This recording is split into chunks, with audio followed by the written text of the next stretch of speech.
In what should be a surprise to absolutely nobody, the Senate overwhelmingly with bipartisan support passed that $95 billion aid package for Ukraine, Israel, and Taiwan. But of course, there was another little bill attached to that I don't think any of our elected officials were going to take too much umbrage with. But let's take a look at this first and foremost. The Senate passed a $95 billion war aid bill to Ukraine, Israel, and Taiwan, sending the legislation to President Joe Biden after months of delays and contentious debate over how involved the United States should be in foreign wars. I have an answer for you, but apparently I'm in the intense minority. 18. I want to know who the 18 were that voted against this and tell them that they're doing a good job. The bill passed the Senate with an overwhelming 79-18 vote.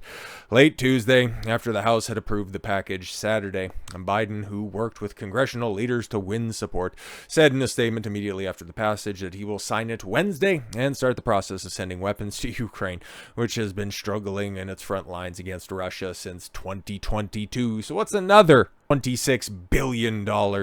Oh no, I'm sorry. That's how much Israel gets. Fantastic stuff to continue to nuke, not nuke quite yet, but just bomb humanitarian aid from orbit because they're the good guys, our greatest ally after all. In an interview with the Associated Press shortly before the vote, Senate Majority Leader Chuck Schumer said that if Congress hadn't passed the aid, America would have paid a price economically, politically, militarily. How so? Can you point to any specific examples? Nope. Of course not. Yep, $26 billion heads over to Israel on top of their yearly stipend that they get. Another $61 billion over to Ukraine because Russia man bad, and that's the United States problem for some reason. And then $9 billion, whatever the change is. I think it rounds up to about $9 billion, 8.9, whatever. Work it all out. Ends up in the Indo-Pacific just in case, one of those conflicts decides to dry up and we need to have another forever war to just go ahead and satisfy the military-industrial complex. But it's funny, right? Because they're laying the groundwork that Taiwan's going to be the next big battle spot. And it works its way into passage of this bill that also had another bill attached to it in the form of the TikTok ban. It has been signed into law alongside that aid package here on Wednesday, and it's not good. Now listen, I'm not a fan of TikTok at all. I don't use the platform. I don't have an account on the platform. All of your favorite creators have already been banned on that platform. It is a very heavily censored platform, but it's really no different than many of the other ones that are out there. And hell, compared to some of the content that's hosted on Twitter, it's even more sanitized than Elon Musk's X. So why TikTok? Why TikTok? And why did it have such overwhelming bipartisan support? Oh, it's because those dastardly Chi-Coms are involved over the top of it. Is China, realistically, you take a look at it, and I've been doing some research into this stuff for a long time. China is in fact a paper dragon. They're too busy doing make-work projects by building up and then destroying their ghost cities in order to create these illusory jobs for most of their population. They're trying to figure out what the solution is to their aging infrastructure. It's even worse than Biden's skeleton at its rate of deterioration. The fact that, okay, for a lot of the countries that are, experiencing a rapid decline in their birth rates, China's right at the top of it for all of the markers of a swiftly failing state. I'm not saying not to pay that much attention to China. I'm just saying they're getting a disproportionate amount because they're not thrusting you into any wars. In fact, one of the biggest advocates for the TikTok ban, I would say that they're probably more of a problem over the top of that, but I'll let you decide on it. So the social media company now has 270 days, about 9 months, so about by the end of the year to part way with its parent company or be banned nationwide. It's really not good, guys. Like I said, I'm no fan of TikTok, but if you think this is simply going to stop here, you're out of your mind. President Biden signed a bill Wednesday that is likely to result in a nationwide ban of TikTok on Tuesday. The U.S. Senate voted in favor of the bill, which will require the company to part ways with its parent company, ByteDance, within a year, or risk becoming illegal in the United States. President signing of the bill is a veritable death sentence for the app, as ByteDance has made no indication that it intends to part with its social network baby. And in fact, we have response from the TikTok CEO, and he pulled the Leo DiCaprio in Wolf of Wall Street. I'm not leaving. We're not leaving. We're not going anywhere. because, well, he's got a good point. Okay. TikTok's chief executive said on Wednesday that the social media company expects to win a legal challenge to block legislation signed into law by President Biden that he said he would ban the popular short video app used by 170 million Americans. Rest assured, we aren't going anywhere. CEO Zhu Zichu, that's nice, said in a video posted moments after Biden signed the bill that gives China-based ByteDance 270 days to divest TikTok's U.S. assets or face a ban. Now, facts of the Constitution are on our side, and we expect to prevail again. Yeah, I would say so. Biden signing sets a January 19th deadline for the sale. Wow, just a day before inauguration. That's kind of crazy, actually. One day before his term is set to expire. Huh. That's very odd. That could be coincidental. I'm just also saying, very strange. He could extend the deadline by 3 months if it determines ByteDance is making progress.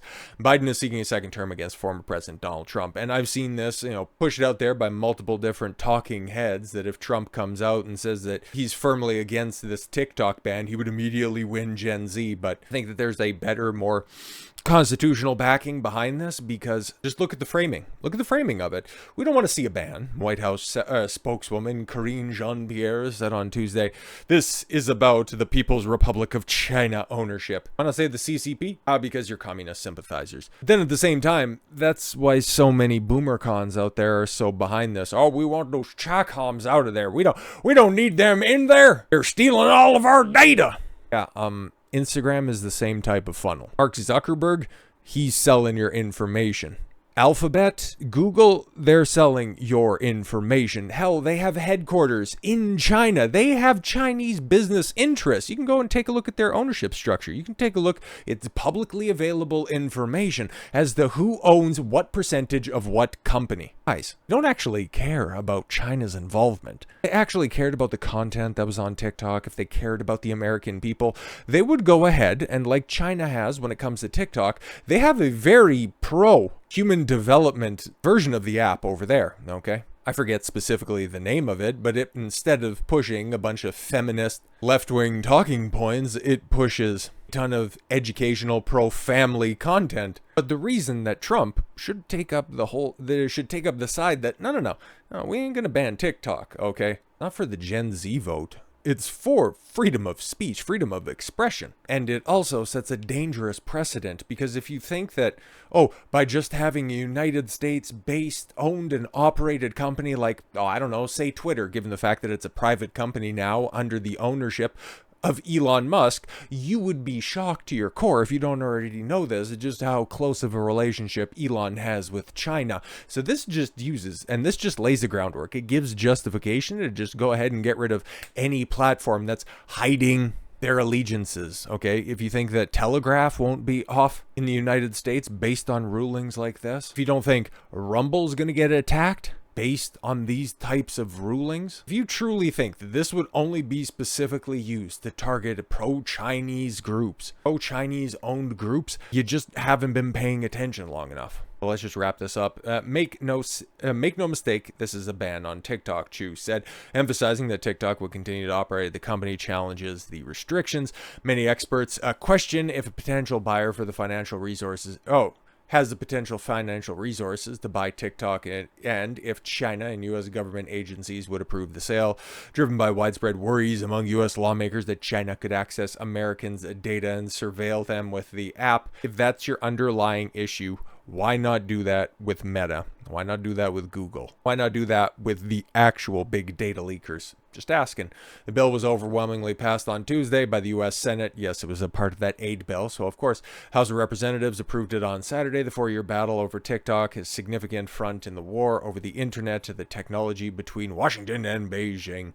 Last week, Apple said China had ordered it to remove Meta Platforms, WhatsApp, and Threads from its app store in China over Chinese national security concerns. So, yeah, it's just a petty back and forth at this point in time. But also, okay, cool. If you're doing the exact same stuff that these communists are doing, do you really think that you're on the winning side of this? Do you think that you have good moral standing? Oh, but this is the Democrats doing that. So of course they're going to do what the communists did. So with all that said, thank you all very much for the gift of your time. I've been Don Consuelo. I want you to follow your gut and get after it. Take care, everyone.